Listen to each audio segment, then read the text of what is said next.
As electric light spread further, its presence quietly rearranged daily life. Because factories no longer depended on daylight schedules, shops competed with glowing windows, and cities discovered a rhythm that pulsed long after sunset had technically ended. This extension of time increased productivity but also pressure, since brighter nights tempted employers and workers alike to stretch energy, attention, and expectations beyond what bodies had previously endured.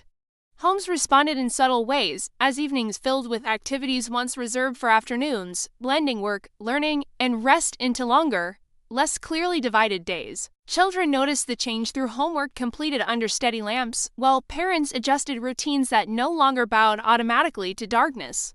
Lighting technology quietly rewrote social rules, making visits, gatherings, and entertainment more flexible, but also more demanding. The night became a shared public space rather than a private pause. As illumination grew reliable, it reshaped safety perceptions because lit streets felt less threatening, encouraging movement, commerce, and interaction among strangers. Police patrols, transportation schedules, and emergency services adapted to this newly visible environment. However, brighter streets did not eliminate danger entirely, reminding people that technology could reduce risks without fully controlling human behavior. Trust gradually shifted from natural cues toward engineered systems. Light became part of civic identity, signaling which cities were modern and which lagged behind. Brightness turned into competition. Electric signs and illuminated advertisements transformed streets into visual conversations where light communicated desire, direction, and excitement. These glowing messages competed for attention, altering how people looked, moved, and decided. The boundary between utility and spectacle blurred as lighting served both function and persuasion. Nighttime cityscapes gained personality, becoming recognizable through patterns of illumination. This visibility shaped memory as much as navigation. Cities learned to tell stories with light. Inside factories, electric lighting changed labor conditions, allowing precision work and continuous production regardless of sunlight. While efficiency increased, fatigue followed, revealing that illumination solved one problem while creating another. Employers praised productivity, while workers negotiated limits that light alone could not define. The debate over working hours intensified, grounded in the glowing reality of possibility. Light enabled growth but demanded balance. Technology asked questions instead of offering final answers. Schools, libraries, and public halls extended hours, widening access to learning and information. Knowledge traveled more freely when reading was no longer tied to daylight. This expansion empowered many, yet it also widened differences where electricity remained unavailable. Uneven access highlighted how inventions distribute benefits gradually, not equally. Light exposed inequality instead of hiding it. Progress appeared bright but uneven. Rural areas experienced illumination differently, as isolated homes adopted electric light later, preserving older rhythms longer. When light finally arrived, it felt transformative, collapsing distance from urban centers. Night work became possible on farms and workshops, changing seasonal habits. The countryside stepped closer to the city through glowing windows.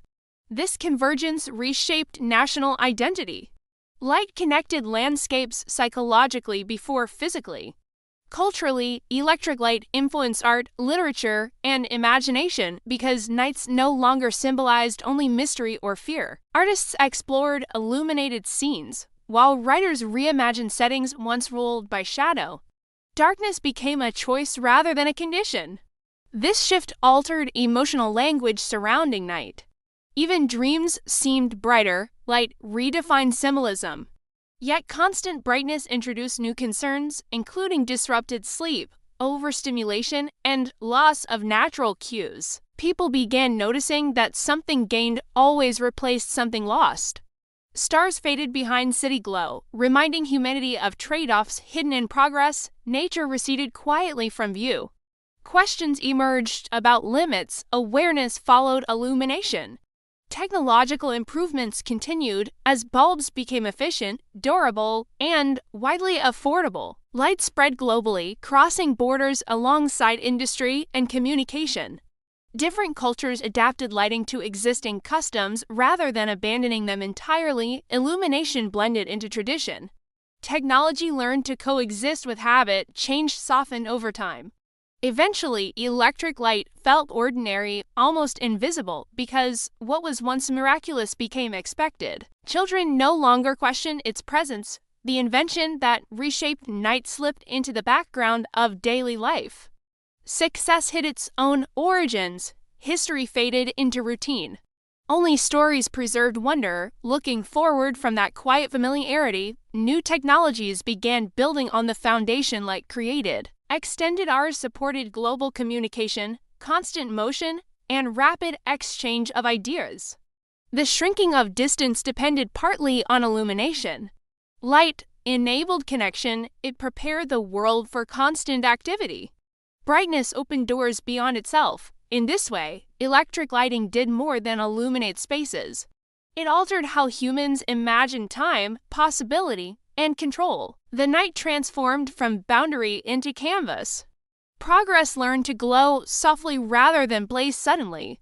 Change unfolded gradually. Human life adjusted step by step. The story of light continued forward. Before streets glowed and rooms shone at the flick of a switch, darkness ruled evenings so completely that families planned their lives around sunset, which feels strange today and invites a curious question about how humans finally push night backward. What kind of world stops working when the sun goes down? And how did people manage ambition, safety, and imagination when shadows decided daily limits rather than clocks, schedules, or glowing screens? The surprising truth is that darkness was once normal, accepted, and even trusted, while light after sunset felt risky, expensive, and slightly suspicious to many communities. Early lighting promised power over time itself, yet it also threatened old rhythms, habits, and beliefs, creating a quiet conflict between comfort and caution that shaped every new invention. As we begin this journey, imagine evening streets not as romantic scenes, but as obstacles where one mistake could mean injury, loss, or missed opportunity. This tension between possibility and danger appeared long before electricity because humans first learned to tame fire, discovering that light could protect, guide, and gather people together. For thousands of years, flames were fragile allies, demanding constant attention while offering warmth and visibility, which meant that lighting a space always involved effort, patience, and risk that shaped behavior. Oil lamps and candles extended human activity slightly, yet their soft glow barely challenged darkness, leaving most nights quiet, contained, and firmly ruled by natural limits. Cities grew carefully around this reality, organizing work, trade, and rest to respect night, since reliable light remained weak or costly for widespread use. When populations expanded and urban life became denser, the pressure to control darkness increased because crowded streets and workshops needed visibility for safety and productivity. Here, the conflict sharpened between human ambition and natural limitation, pushing inventors to imagine brighter, steadier, and safer ways to light shared spaces. Early experiments did not aim to conquer night completely, but to make it negotiable, allowing people a few more hours of activity without surrendering to exhaustion or fear. Gas lighting marked a turning point because it offered a stronger, more predictable glow, transforming streets into usable spaces after sunset for the first time. Cities that adopted gas lamps felt suddenly alive at night, although the system demanded pipes, maintenance, and trust in unseen forces flowing beneath the ground. This new light brought confidence, but also anxiety, since leaks and explosions reminded people that brightness came with invisible risks. Shops extended hours, theaters flourished, and evening walks became common, subtly changing how people related to time and social life. Yet gaslighting favored wealthier districts, revealing how technology could brighten inequality as easily as streets. The system reshaped urban planning, encouraging centralized control while tying light to infrastructure and authority. Inside homes, improved lamps altered family routines, allowing reading, sewing, and conversation to stretch later into the evening. Children encountered books more often at night, while adults reconsidered how rest and labor balanced within a single day. Still, lighting remained an effort involving trimming wicks, refilling fuel, and constant vigilance against fire. This daily maintenance kept people aware that light was not free but borrowed through careful work. Such limitations fueled further invention, as thinkers imagined illumination that demanded less labor and offered greater safety. Ideas traveled through workshops, journals, and conversations, slowly building toward a dramatic shift. Electricity emerged first as curiosity rather than solution, appearing in demonstrations that amazed audiences but seemed impractical for daily use. Early electrical experiments promised extraordinary brightness, yet they struggled with cost, reliability, and understanding. Inventors faced skepticism since invisible currents felt more mysterious than open flames. The challenge became controlling energy safely enough to trust it inside homes and streets. This struggle highlighted a recurring theme in history where powerful ideas wait patiently for systems capable of supporting them. Progress required not just invention, but organization, standards, and shared confidence. As electrical networks began forming, they reshaped cities from beneath the pavement upward, linking buildings through unseen connections. Light slowly separated from fuel, becoming something delivered rather than maintained by individuals. This shift reduced daily labor while increasing dependence on systems beyond personal control.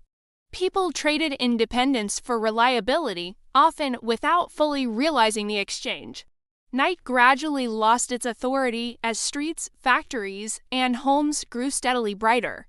Darkness retreated unevenly, lingering longer in rural areas and poorer neighborhoods. The early glow of electric light carried symbolic weight, representing progress, modernity, and human ingenuity.